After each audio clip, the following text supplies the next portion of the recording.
How's it going? My name is Patrick Nissim with Coolest Homes. I'm here with Tom Huntley. He's with Guaranteed Rate. That's rate.com. Tom Huntley's experience is wide ranging, but he's here to talk today about rehab loans, specifically the 203K loan. And let's just dive right in. Tom, how you doing? Having a great day. Thanks for taking the time to make this happen. Yeah, you as well. So in the simplest terms, tell me, what is a 203K loan? A 203K is a renovation loan that basically allows you to fix problems that would render homes normally all cash or not lendable in their current condition, or just maybe clients want to change things cosmetically to have the house they've always wanted or they feel like they deserve, and make some upgrades, changes, add an ADU, that kind of thing. Anything's possible. And so it takes the construction loan and the purchase price and rolls it into one mortgage. Is that correct? That's right. So say you have a $500,000 purchase, and the buyers were looking at that house and saying that there's no way they could ever live there in that condition, and spend $100,000 on it. Perhaps it's worth 625, and perhaps the cosmetic features that they've always wanted, the kitchen, the bathroom, the flooring, all that stuff could be done. They would only put down 3.5% of the 500 and the 100. So we're going to fund 96.5% of the purchase and the repairs needed. Okay, so if I'm someone, if I'm out there and I'm saying, well, couldn't I just get a construction loan after I buy the home? What would be the advantages of a 203K as opposed to just going and getting a separate construction loan? Sure. Construction loans are easier said than done, first of all, and they typically require that you have plans and a lot of work done before that you can get them. Renovation loans don't require that you have a permit in hand, that only that you have a contractor bid that defines what the cost of the work is going to be in labor and materials. And then we appraise the property subject to that bid being done and allow the clients in a much easier way with traditional guidelines and traditional FHA rules to buy the house. And so with a construction loan, would the interest rate be similar to what you'd get with a 203K loan, or is there a difference there? Construction loans are all across the board. They tend to be a, there's the most common kind of construction loan currently in the market is probably a one-time close, but there also are two-time closes, and both of those loan programs are adjustables typically during construction, and then they have a feature where you can lock in a rate in the future with a cap on it. So they don't give you today's rate. In a renovation project or a construction project, it might take you 6 months to a year. And we want to take advantage of the 30-year fixed rates today in this market, and the renovation loans allow you to lock that in. So in this market, I think it's not only the easiest way to go because of the locking in the 30-year fixed rate with no cap or no spread. Say we'll protect you if it goes up 0.5%. That's kind of what I mean. So construction loans have a little more risk on what the rate will ultimately be, and oftentimes you have to requalify at the end of the construction. The renovation loan, you don't have to requalify. You just have to complete the work, pay the draws along the way, and then it's a 30-year fixed. You can refinance it if you wish to get rid of mortgage insurance down the road once equity is proven, or you can keep it forever on a 30-year fixed. So it doesn't have any penalties for early payment, and there's no reason you couldn't keep it as long as you wanted. Many clients, though, see such a rapid equity rise that they're interested in getting rid of the mortgage insurance and refinancing to a more common Fannie or Freddie loan. And just real quickly, for those who may not know mortgage insurance, what is mortgage insurance, and what do you mean? How soon can you refinance out of it? Great questions. So mortgage insurance is what you pay when you don't put down 20%.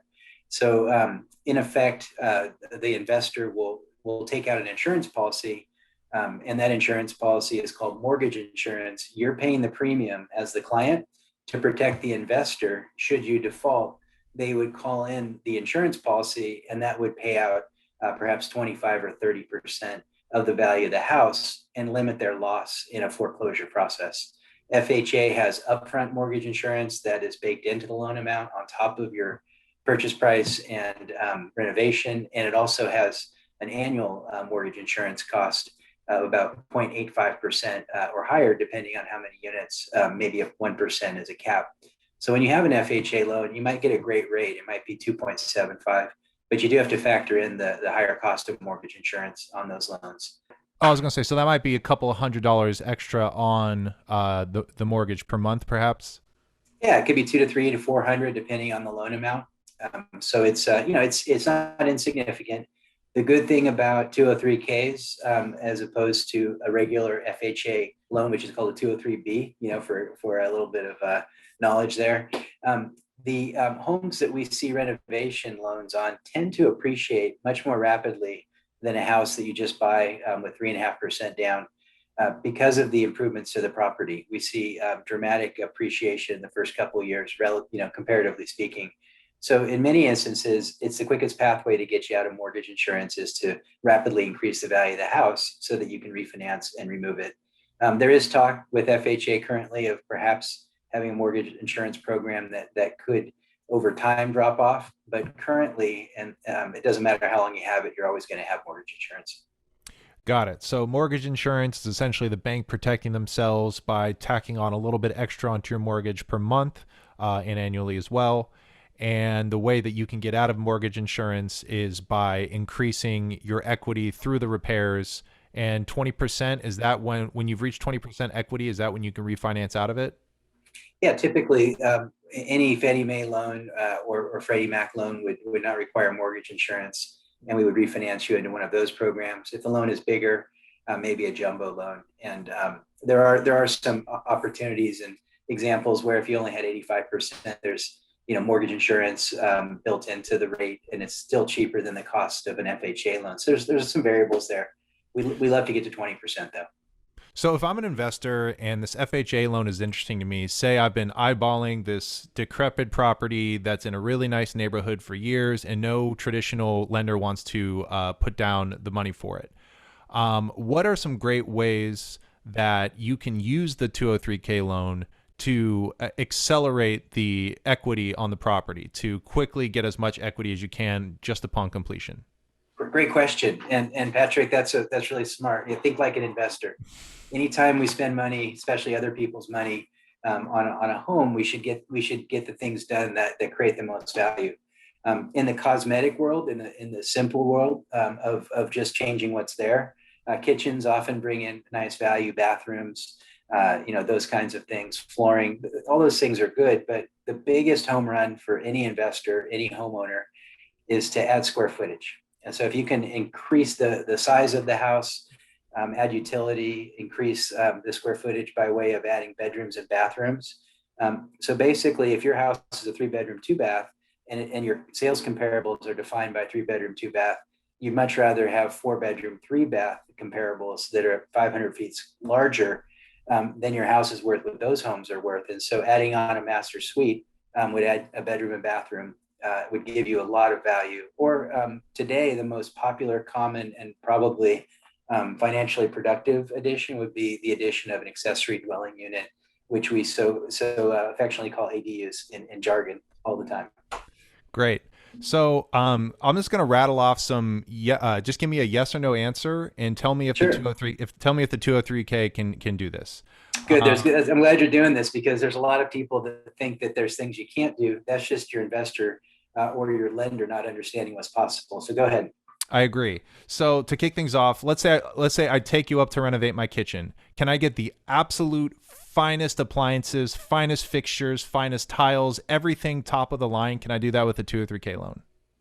You can. It's interesting. FHA doesn't do luxury upgrades, but they define luxury upgrades in a different way than appliances and finishes. They would define that as like a swimming pool, or perhaps a tennis court, or things like that. Those are the kinds of things that they define as luxury. But anything inside the house that you needed to do, even if it's fencing, even if it's landscaping, if there's a drainage issue that you need to correct, all those things can be fixed. You could put a new well in, fix your septic. There's lots of things if you're in the country that problems you can solve as well. Okay. So yes or no, structural or foundational issues? Yes, to both. Room additions, I think you've already said yes, but yes, we Yep. can do that. ADU in the backyard, that's a yes. Now, what if I have a garage and I want to just add an ADU on top of that? Could I do that? You can. That might require some structural engineering just to make sure that your garage foundation can carry the load of the second story. That's a very common one these days, because it's relatively easy to take a standard, California ranch house that has been built anytime between, the 50s through the 90s. And, they typically have an attached garage. You just take the roof off, go up a story, and then re-roof it. And you've got a unit above the garage that's about 400 to 500 square feet, and put an outside staircase. And you've got an accessory dwelling unit for, an additional rental income, a family member, or whatever you need. Okay, so here's a juicy one.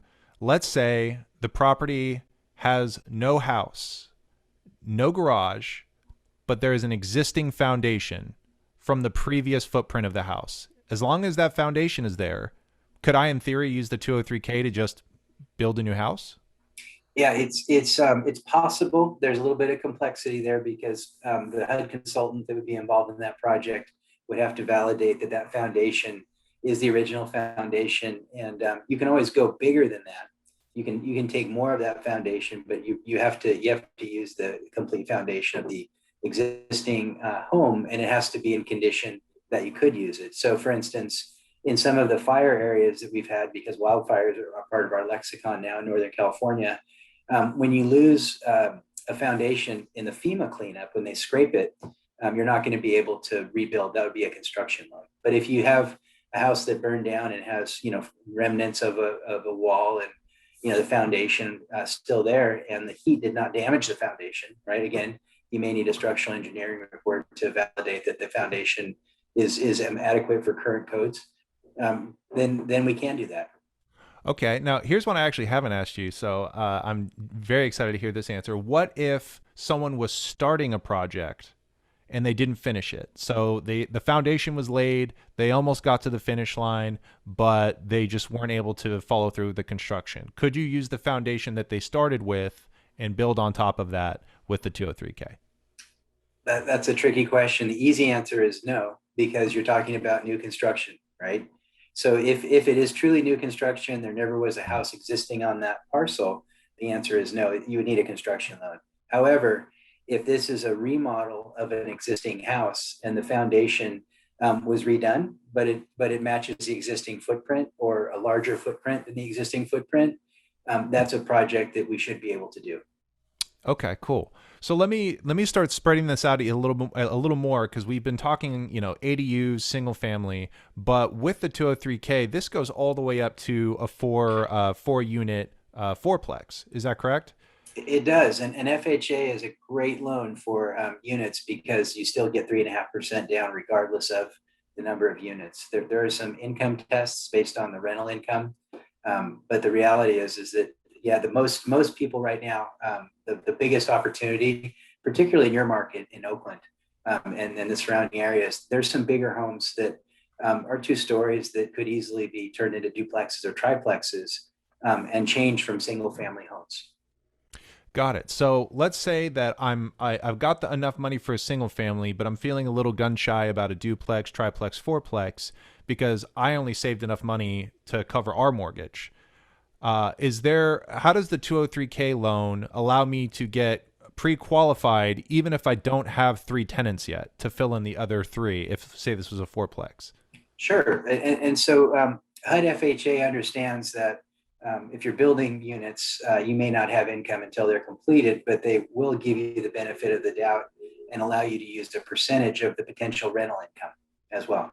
So depending on the reserves, normally pre-COVID, we use 75% of the potential rental income on the units, as supported with a market appraisal. So the appraiser would have to comment on what the market rents would be, and that's fairly easy to do. Obviously, if there's a realtor involved, the realtor could help with comps as well. But we can use 75% of the potential market rent to help the consumer qualify. The trick is though is that there's no rental income until the units are completely added. So we would want to see some reserves in this scenario to make sure that the client can support the full mortgage up until the time when the units are completed. Got it. So what you're saying is that if I wanted to go in for, let's just keep with the fourplex, that the FHA loan would allow me to underwrite to 75% of what the total market rent would be, That's right. So let's put that real world. Let's say you've got a duplex, and you are. Let's go back to the $500,000 home, and you're going to add a second unit, not an ADU this time, but a second unit. As a full second unit, 2-unit property duplex attached unit. I know there's a little nuance there because an ADU is technically a second unit. However, when you're talking ADU, it's still a single family home with an ADU. It's not a duplex with a second unit. So that's the distinction.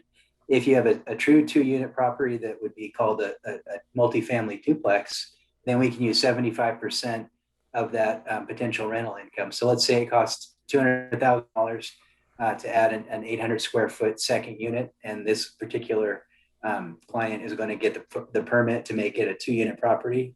ADU permits tend to be a little cheaper because there's a fast track process to get those done. So I'm not saying it's the easiest pathway, but it is a pathway that allows you to get 75% of that $2,000 rent for that second unit to help you qualify. So we would take $1,500 in that scenario against the as income to help offset the additional cost of the debt.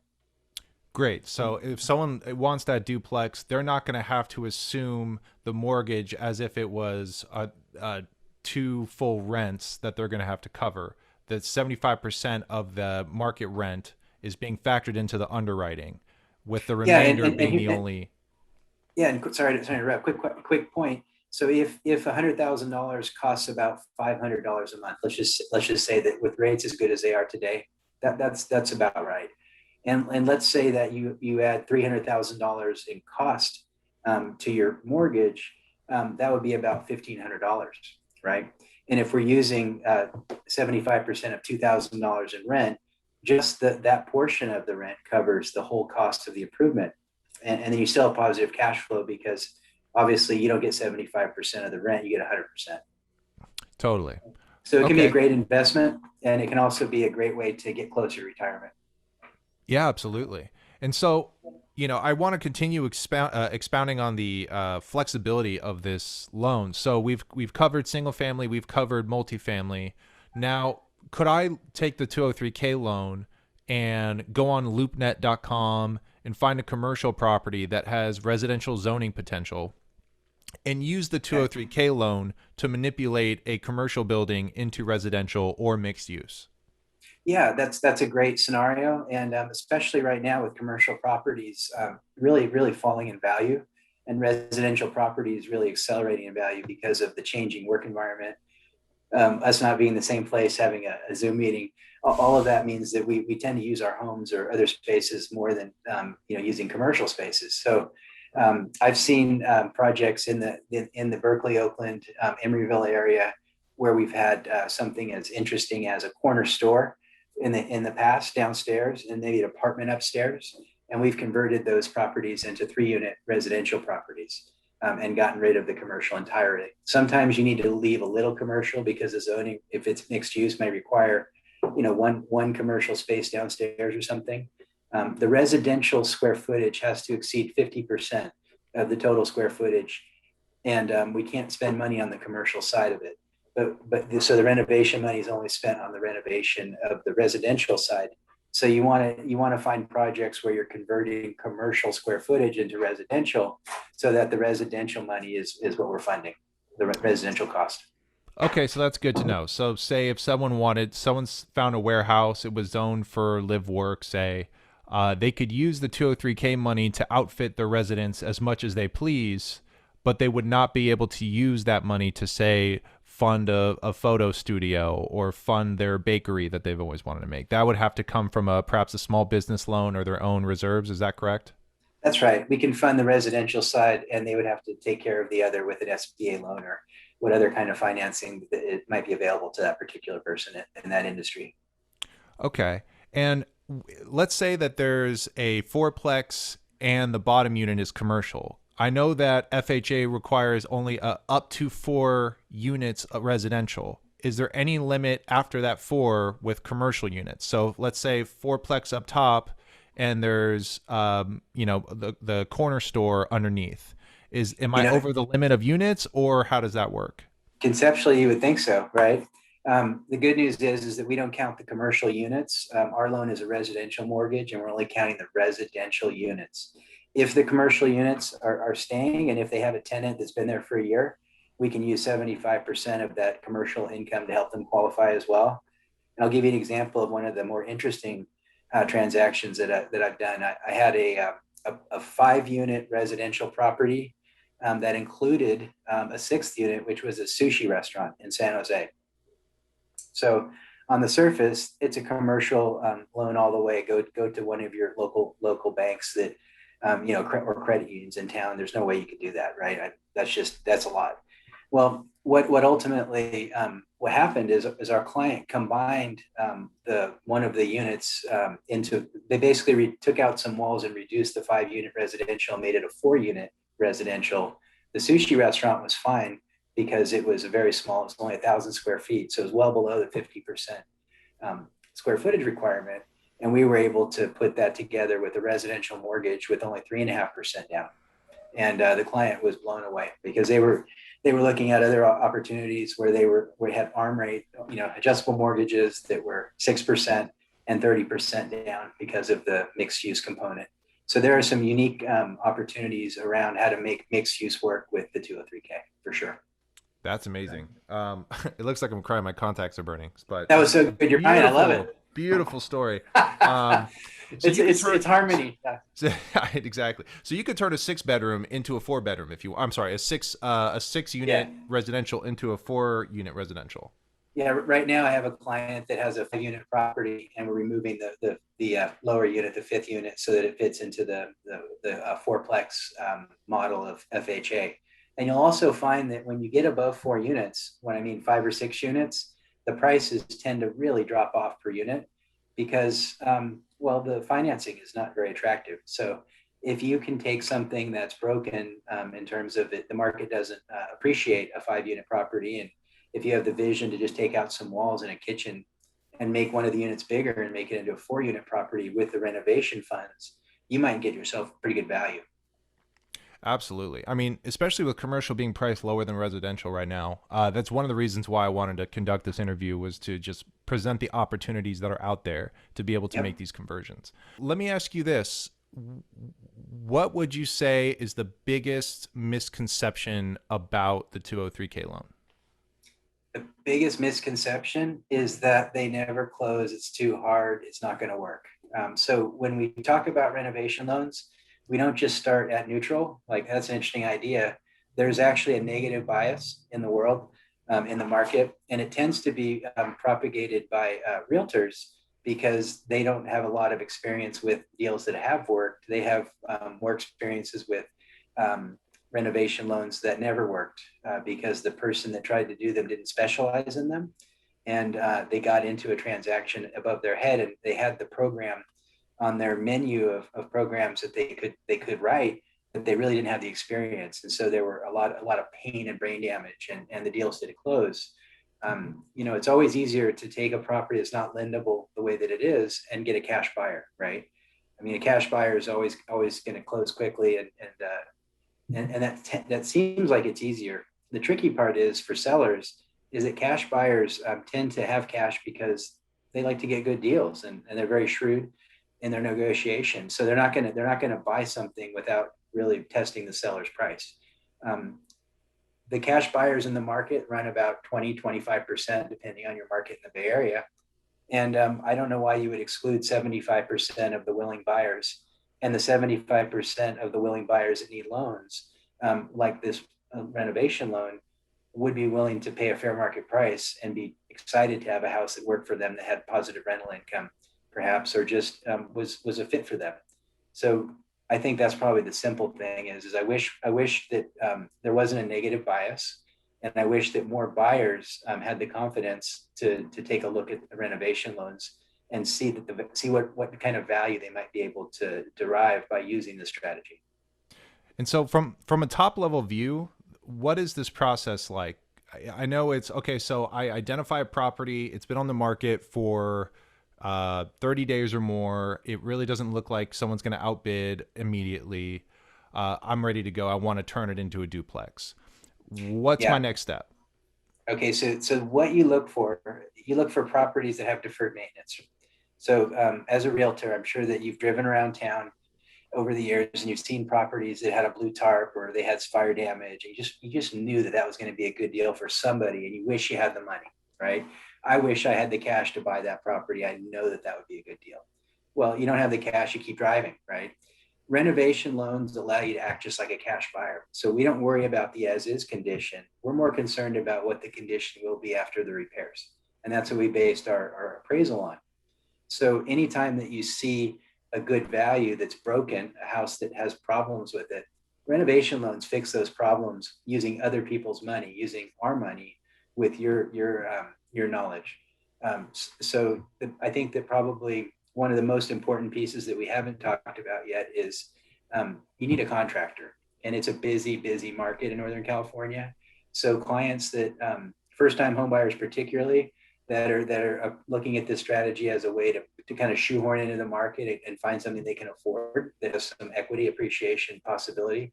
If they know a contractor, if they have a good friend or their family has a relationship, that's the key, because you need somebody you can trust, and that's the one thing that a good lender in this space can't solve. So I can't introduce you to a contractor because it would be a conflict of interest. But if you have a good contractor, or your realtor has a team of contractors, that's a great place to start, because if you have the person that can get the work done and you have the person that can bring you the money, chances are you've got a team that can get you into that house and make the changes needed to make it into your home. Okay, so I identify a property. It's burnt to a crisp, but it's got potential. I happen to have somebody I know who's a contractor, and there's no like FHA like prerequisite of they have to be the only thing they need to be is licensed, correct? Yeah, it's pretty simple. We accept contractors more than approve them. So if you're a contractor and you've been doing business for 2 years, your license is 2 years old, you're doing similar projects, so you've got references for similar projects. This is the kind of work you do, and your license is in good standing. It shouldn't be a problem. Okay, so I found the property. I've got a friend of mine who's a contractor. They're licensed. Is there anything else? Is there a consultant I might need? Yeah, so there's two different kind of flavors of renovation loans. There's a streamlined process, and that process, or a limited process, depending on what it's Fannie Mae or if it's FHA, and we'll get into the Fannie Mae later, I suppose. But the if you go over $30,000 in bid, you're pretty well going to be into a consultant renovation, FHA 203K. The bottom line is $35,000 or structural. If there's any structural work, it must be a consultant K as well. And so what that does is that gets you a third party, somebody that's kind of a seasoned veteran that's approved by HUD in the construction business. And their job is to be an extra set of eyes for that first time home buyer, to help them work with their contractor to make sure that nothing's missed and the prices make sense, so that they don't get in over their head, or they're less likely to get in over their head. Sure. Okay, so if it's under, let's say I'm just trying to do some simple repairs, nothing over 35,000, nothing structural, all cosmetic or new kitchen, whatever. I don't even need to get the HUD consultant. I just need to get my contractor, work to get pre-qualified with my 203K lender, and I'm on my way. But Yeah, say you just get a over, bid. and then That's it. over, You just but need a over, bid. thir- but over 35,000, I am making sure I've got both my HUD consultant and my contractor, and that's my 203K super team. Is that correct? Yes, you nailed it. That's a good way to think about it. Okay, cool. Okay. And Yeah, and and I know and the you. HUD consultant will also act as a draw inspector. So once the project starts, when the contractor wants to get paid, the consultant will review the project and confirm the amount of work that's done, and then request the payment from the lender. So they're also someone that's in the project from the beginning all the way through until the end. Whereas the loan officer is only in it to get until the loan is closed. The realtor, again, only in it until the escrow is closed. And the HUD consultant is the one that starts in the beginning, helps formulate the project with the contractor and client, and then manages the draws and is there all the way through the end. Got it. Got it. Okay. Well, I know you wanted to quickly touch on Fannie Mae versus FHA. Could you explain that in the simplest terms Sure. possible? Sure. So FHA is the biggest vehicle that we use for renovation, but Fannie Mae can be really good, particularly for clients that have higher credit because the mortgage insurance component of Fannie Mae renovation is not as expensive as the mortgage insurance component of FHA. There is no upfront mortgage insurance loan amount with Fannie Mae. So if you have, say, 720 credit, the mortgage insurance might be more like 30 basis points or 0.3% instead of 0.85%. So you could save some money on mortgage insurance. It does require a minimum of 5% down on a single family home. And if you're doing 3 or 4 units, you're going to need to put down 20 or 25%. So there's some disadvantages too. But if it's a single family home and it may be something as simple as a cosmetic or an ADU addition, it might be the best way to go. Got it. So if my credit is stellar and I'm just trying to turn this single family home into this rusty, crusty single family shell of a house into something beautiful, and my credit is amazing, I want to go Fannie Mae because that's going to get me less mortgage insurance. Yeah, it's going to be the most efficient use of your money. The Okay. rates are going to be a little bit higher than FHA rates because FHA has the mortgage insurance component as well. But the bottom line is that it's a great way to get in for qualified clients in terms of rate or down payment. It's also great for refinances. I tend to see more Fannie Mae home style refinances because people have more equity, right? So if you need to spend the least amount of money out of pocket with the greatest amount of work and flexibility, the FHA 203K will get it done. It's the Mack truck, right? It's going to drive in and you're going to be able to get it done. The Fannie Mae program has some limitations, but if we can use it, it's often the better program. Let's wrap this up sort of with your last thoughts on how you wish people would deploy this. Like, what's a great way to, in your mind, identifying properties, the types of changes you can make with the property, considering that this is a competitive market and, there's sometimes 15 to 20 bids on a property, even if it needs work. What's the best way to deploy this? Good question, and I'll share kind of my opinion.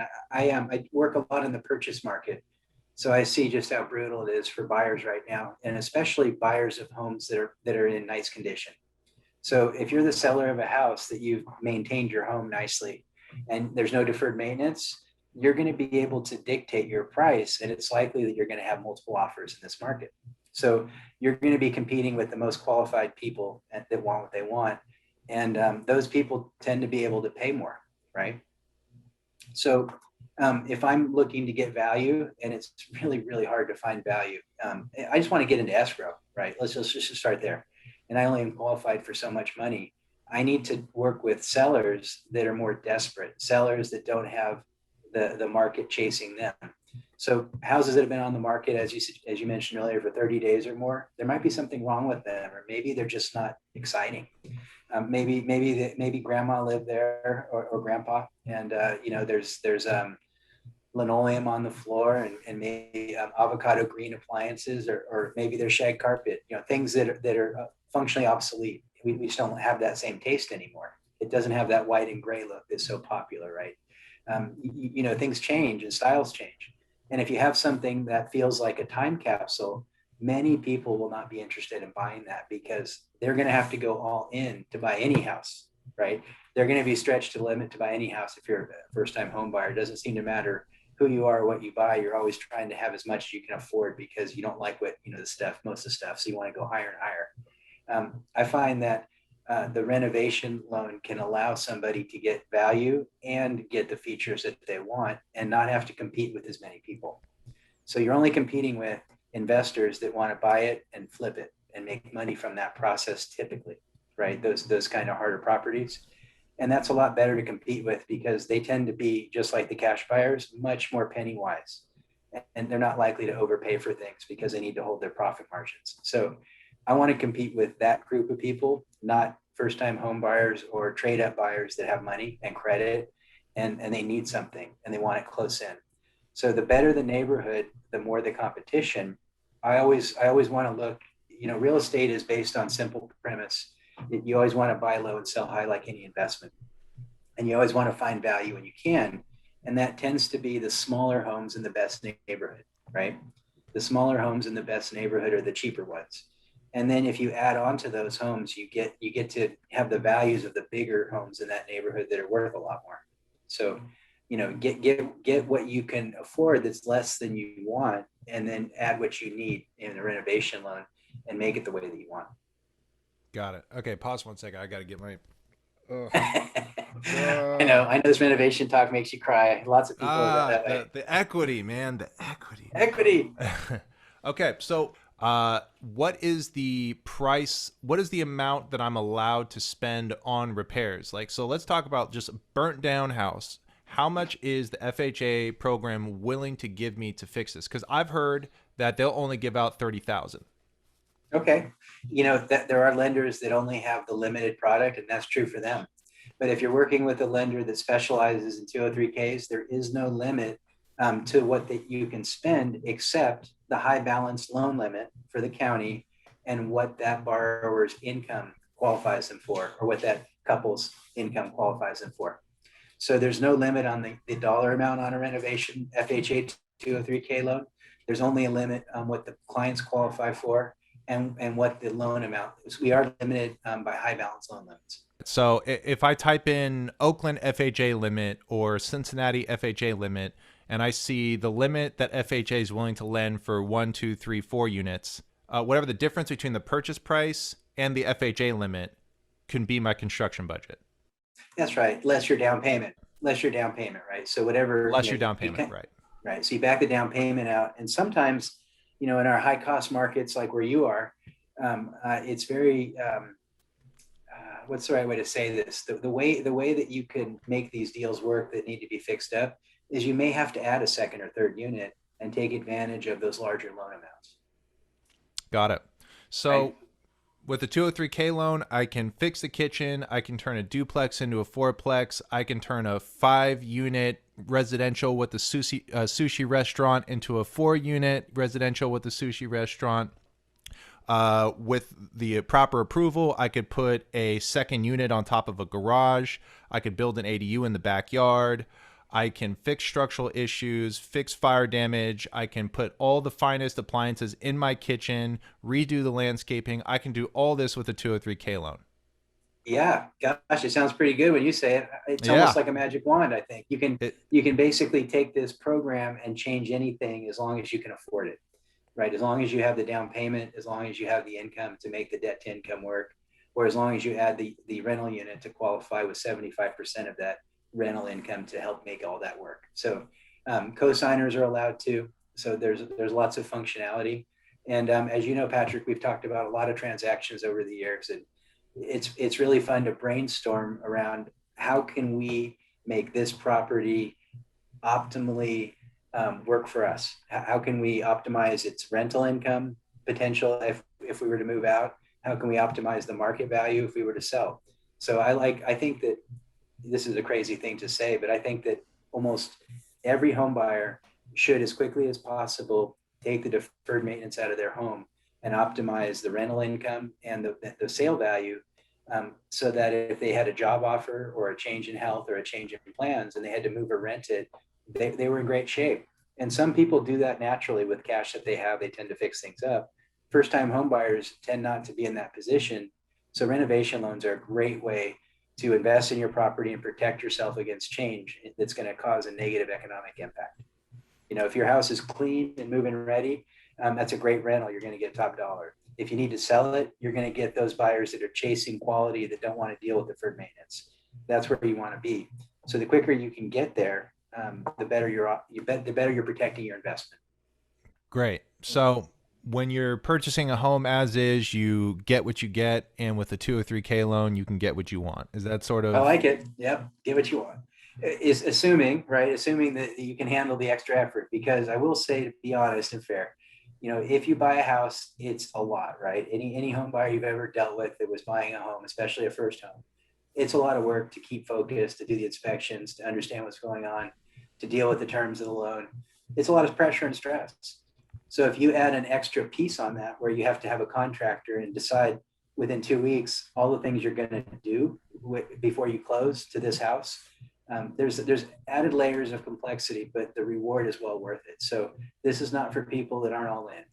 This is for people that know what they want, they're willing to work for it, and they can see the light at the end of the tunnel. And those people, this is a great vehicle. Great. And if they want to learn more, how can they get in contact with you or 203K lenders? Well, perfect. So there's lots of 203K lenders out there. It's like anything. There's more than just me. There's a bunch of good people in the space. But I'm happy to help and brainstorm with anybody about these tools. My cell phone is probably the easiest way to reach me. That's 707-337-3777. And my email is very simple. It's tom.huntley, Huntley, at rate.com. That's rate.com. And I respond quickly to texts and emails and phone calls, whatever works for you. I'm here for you. Great. Well, Tom, thank you so much for sitting with me and my burning contact lenses. I love how many Really, times I brought you to tears, Patrick. This is I good stuff. know. Moving. Really, really appreciate it. You've really shared a lot on this. I know you have spent a lot of time with me, sort of covering all of these same details. So very grateful that you were able to provide a platform, or you were able to hop on this platform to be able to provide that information to everyone else. Yeah, and So if you want to do breakouts on other segments of this conversation or other scenarios, happy to do that and build a portfolio of film to help people see what's possible. absolutely. All right. Well, Tom, appreciate it. And I'm sure I'll be calling you about a sushi restaurant with 5 units that I'll be wanting to convert. All right, it'll be All my right. pleasure. Nice to chat, Patrick. You as well, Tom. Take care. Cheers.